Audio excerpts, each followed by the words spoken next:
9월 19일 장전 시장입니다.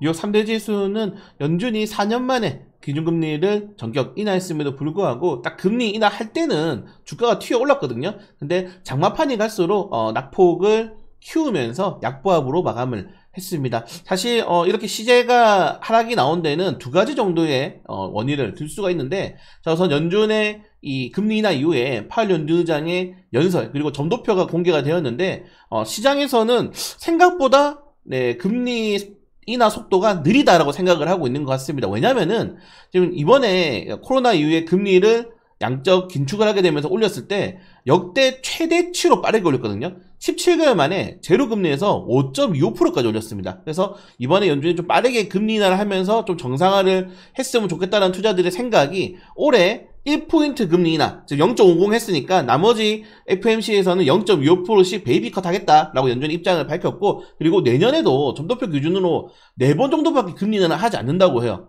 그래서 결국 연준이 지금 기대하는 기준금리의 최종선은 3% 정도의 구간이다 라고 좀 생각을 하시면 될 것 같습니다. 시장에도 그렇게 메리트 있는 구간이 아니죠. 그래서 지금부터 딱 2%에서 2.25% 정도만 금리 인하 하겠다라고 이야기를 하고 있는 겁니다.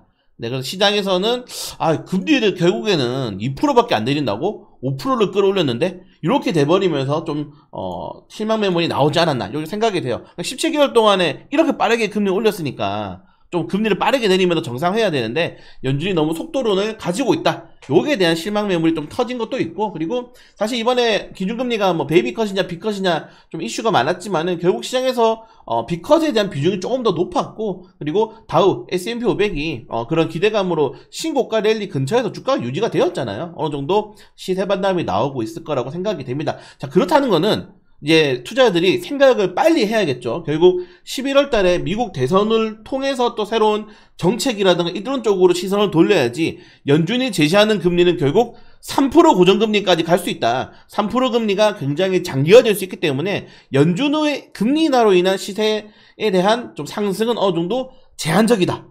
예, 물론 우리나라 같은 경우도 금리 인하에 추가적으로 단행을 할 수 있겠지만은 제로금리는 이제 좀 물 건너간 게 아닌가 좀 생각이 돼요. 그래서 우리나라 같은 경우도 금리를 인하해봤자 정말 2% 정도 금리 인하까지가 최대 마지노선이지 않나 좀 그렇게 생각이 됩니다. 근데 이게 중요한 게 아니고 여러분들, 지금 이게 중요한 게 아니에요. 지금 모건 스탠리가 미친 보고서를 냈습니다.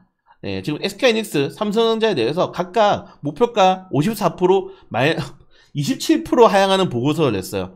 그 이유 자체가 굉장히 심플합니다. 현재 D램 가격이 슈퍼사이클 구간대가 끝나고 고점 구간을 형성한 다음에 좀 조정이 나오고 있고, 그리고 이 HBM 반도체가 과잉 생산이 되었다. 근데 이게 말이 안 되는 게 지금 SK하이닉스 생산하는 HBM 반도체는 그냥 100% 거의 다 엔비디아 다 나가고 있거든요. 삼성전자는 납품도 못 하고 있어요. 지금 납품도 못 하고 있는데 과잉 생산됐대. 그러니까 웃기죠. 이게 모건 스탠리든 JP 모건이든 골드만삭스든 인공지능에 대한 모멘텀 아직도 여전히 살아있다고 얘기하면서 그 인공지능의 가장 중요한 하드웨어에 대해서 이렇게 좀 낮은 보고서를 냈다는 거는 제가 생각하기에는 이거 공매도 리포터다. 공매도와 좀 합심한 게 아닌가 생각이 되는데 좀 안타깝긴 합니다. 최근에 삼성전자 같은 경우에는 악재가 너무 많죠. 그러니까 지금 악재를 넘어서서 괴담까지 나오고 있습니다, 여러분들. 괴담이 나오고 있는 상황에서 외국인 투자들이 삼성전자 3조 가까이 매도할 때 외국인 투자들의 평균 매수 단가가 8만 원이 넘어요. 근데 손절하면서 지금 매도까지 할 정도로 지금 뭔가 급박한 일이 일어나고 있는 게 삼성전자인데, 여기에 모건 스탠리 이런 보고서까지 더해졌기 때문에 쉽지 않을 수가 있다는 점들. 네, 물론 3분기까지는 매출액이 좋던데 이게 어떻게 될지는 모르겠습니다. 그래서 제가 생각하기에는 이거는 이 정도로 하장 리포터는 약간 고매도와 어느 정도 짬짬이가 될 가능성이 높다고 생각하지만은 시장에서 받아들이는 그런 충격은 또 다르게 나올 수가 있거든요. 그래서 삼성전자, SK하이닉스 우리나라 시장 시가총액 상위 원투펀치가 이렇게 무너지게 되면은 결국에는 이 지수를 추정하는 패시브 자금이 날아가 버린단 말이에요. 네, 그렇기 때문에 굉장히 큰 악재가 될 수 있다. 하반기까지 국내 증시는 이런 말 들어서 좀 많이 죄송하지만은 좋은 이슈가 없어요. 제가 올해 제가 두 번 좀 강력하게 말씀드렸을 때가 작년 11월 달에 처음 방송을 하면서 국내 시장은 모멘텀이 없기 때문에 그냥 비중 계속 줄여자 라고 말씀드렸고, 올해 4월 달에 총선 끝난 다음에 지금 제가 가진 주식에 반을 현금화 해가지고 나는 앞으로 주식 투자 비중을 반으로 줄이겠다 라고 말씀드렸고, 저는 이제 오늘 이슈로 인해서 추가적으로 저는 금투세까지 볼 예정이긴 하지만은 비중을 조금 더 계속 줄여나가야 되는 게 맞는 게 아닌가. 지금 경제TV라든가 여러분들 여러분들이 보고 계신 리딩방 유튜버들은 주식 하지 마라 말 안 해요. 그 사람들 밥줄이니까. 여러분들 어떻게든 주식 하게 만들어야 되거든. 근데 주식을 이제 떠날 때가 되지 않는가? 저는 개인적으로 생각됩니다. 네, 개인적으로 이제 부동산 쪽을 좀 알아야 되지 않나?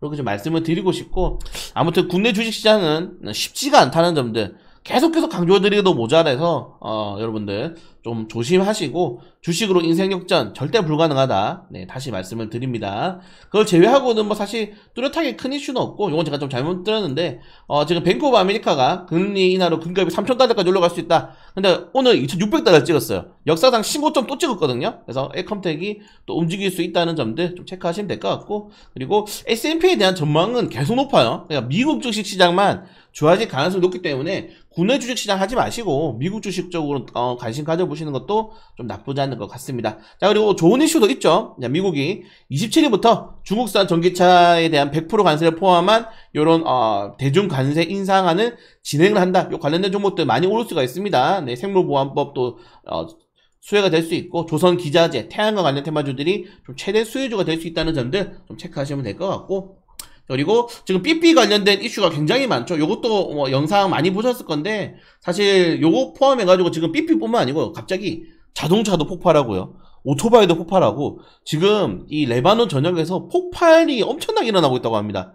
요거는 제가 그 주간 전시 때 한번 설명을 드렸기 때문에 빨리 넘어갈 건데, 자, 이렇게 정말 이스라엘의 기술력이 어마무시하다. 그래서 제가 사실 폭발 관련 테마 좀 찾아보게 했는데 좀 그런 건 없는 것 같아가지고 아쉽긴 한데, 일단은 중동 리스크가 좀 재점화될 수 있다는 점들 좀 체크하시면 될 것 같고, 와, 진짜 무섭지 않습니까, 여러분들? 정말 무섭다. 그래서 지금 이 삐삐뿐만 아니고 이 워키토크라든가 뭐 오토바이 뭐 다 터지고 있다. 그러니까 배터리를 쓰고 있는 전자제품들에 지금 이스라엘이 무슨 수를 많이 써놨다라고 좀 생각을 하고 계시면 될 것 같습니다. 그리고 뭐 중국 바이오 관련돼가지고 이거 영상도 있으니까 한번 보시면 좋을 것 같고, 자, 그리고 중국 전기차가 밀려온다. 올해 수익이 벌써 1조 돌파했다. 이게 황당하죠, 여러분들. 그러니까 중국 사람들은 우리나라 제품 안 써요. 공공기업에서도 일본도 마찬가지고, 우리나라 사람들은 왜 이렇게 중국산 제품 좋아하는 거야? 보시면은 어마무시합니다. 어마무시해. 이 중국산 전기차 등록세 수 보세요. 지금 이거 어마무시하게 올라갑니다 지금. 그러니까 이게 모르겠어요. 네, 이게 너무 심하지 않나? 왜 이렇게 중국산, 그러니까 여기에 똑같이 우리나라 보조금이 적용된다는 게 말이 안 된다는 거죠 지금. 모르겠어. 맨날 지금 정치권에서 맨날 일본 가지고 태클 거는 게 아니고 중국에다가 이제 태클을 좀 걸어야 됩니다. 이거 심하다. 네, 그래서 쉽지 않다는 점들 좀 말씀을 드리고 싶고, 자, 그리고 9월달에 이제 10월달이죠. 10월 말에 이제 밸류업 관련해서 이제 이슈가 나오는데, 과연 어떤 기업들이 밸류업 이 지수에 편입이 될 것이냐, 그리고 지금 실제로 밸류업에 가지고 계속 추진하는 기업들이 이번 하락장에도 잘 버텼다라는 좀 이런 뉴스가 나왔습니다. 사실 밸류업 하는 기업들이 일단 현금을 많이 가지고 있어야 되니까 뭐 좋은 기업일 수밖에 없는 거죠. 일단은 여기에 대해서 정부가 R&D 세제 혜택을 포함해가지고 세제 혜택도 좀 많이 줘야지 팍팍 참여하지 않겠습니까? 지금으로는 안 하지, 참여. 네, 그리고 윤석열 대통령이 19일날 체코 방문한다는 점들, 원자력 발전, 우크라이나 재건 관련 테마주들 좀 체크하시면 될 것 같고, 이것도 이제 좀 주말 동안 이슈가 많이 나왔죠. 이 퇴직연금 상품을 이전을 할 수 있는데, 예전에는 이 이전을 하려면은 퇴직연금을 현금으로 사준 다음에 다시 이런 상품들에게 다시 가입을 했어야 되는데, 지금은 요 가지고 있는 상품들을 그대로 이전할 수 있다고 말은 나오고 있는데, 이게 또 의무화가 된다는 이게 무슨, 일단 확실하지 않아서, 추진하는 거라도 확실하지 않아가지고 제가 조금 더 알아봐야 되겠지만은 미친 나라인 것 같습니다. 아무튼 네, 뉴욕 증시 뭐 기업들도 뭐 대부분 그냥 약보와 강보합으로 마감을 했고, 엔비디아가 최근에 너무 부진하네요. 네, 엔비디아가 좀 조정이 나왔기 때문에 다른 기업, 반도체 종목들도 오늘 좀 추가적인 하락이 나올 수 있다는 점들 좀 체크하시면 될 것 같고, 네, 그리고 오늘 개별적인 일정 종목들 이렇게 좀 체크하시면 좋을 것 같습니다. 네, 그러니까 지금 보시면은 이 모센리가 목표가를 하향시켰는데 반도체 실적이 3분기까지는 괜찮단 말이에요. 근데 너무 많이 하향한 게 아닌가 좀 그렇게 생각이 됩니다. 아무튼 모르겠어요. 시장이 어떻게 받아들일지 모르겠지만은 쉽지 않다는 점들 좀 말씀드리고 싶고요. 네, 그걸 제외하고는 뭐 큰 이슈, 오늘 제닉스 공모 청약하는데 또 공모 청약 하셔야죠. 네. 아무튼 요 정도 내용이 있다는 점들까지 말씀드리면서 오늘 장전시장 짧게 마치도록 하겠습니다. 그래서 금리 인하를 했는데 뭐 그렇게 쉽지가 않아요. 네, 쉽지가 않다. 한국 주식시장은 계속 똥밭을 구를 가능성이 높기 때문에 여러분들 비중 많이 줄이시기 바라겠습니다. 네, 결국 에버리징 매매만이 살 길이다. 5만원, 10만원 매매만이 살 길이다 라고 말씀드리면서 네, 장전시장 마치도록 하겠습니다.